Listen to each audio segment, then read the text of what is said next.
The latest security video revealing the moment that armed Russian sympathizers took over the parliament building in the Crimean capital.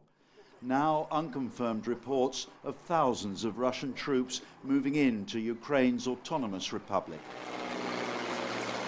This amateur footage reportedly shows Russian military helicopters flying into Crimea. The growing crisis brought this response from President Obama. We are now deeply concerned by reports of military movements taken by the Russian Federation inside of Ukraine.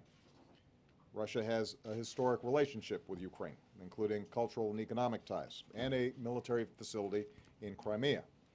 But any violation of Ukraine's sovereignty and territorial integrity would be deeply destabilizing, which is not in the interest of Ukraine, Russia, or Europe.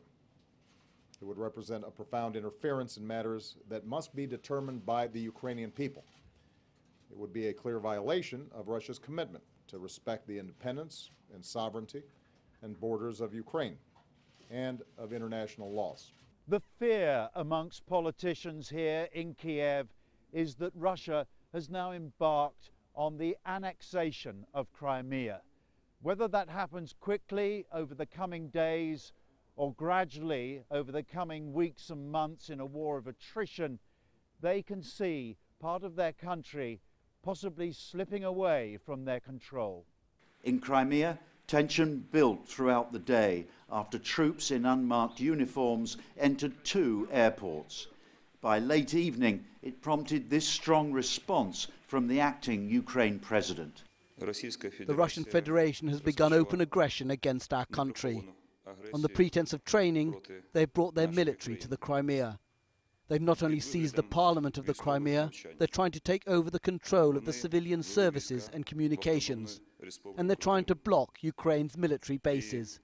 President Putin, in telephone conversations with Western leaders, insists he wants to avoid an escalation in Crimea. But at the UN, his ambassador said the crisis was not their fault. Well, of course, as you know, we have an agreement with Ukraine on the presence of the Russian Black Sea Fleet with a base in Sebastopol, and we're acting within the framework of that agreement.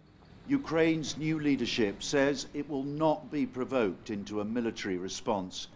Everyone is desperate to achieve a diplomatic solution, but events on the ground could make that increasingly difficult. Tim Friend, Al Jazeera, Kiev.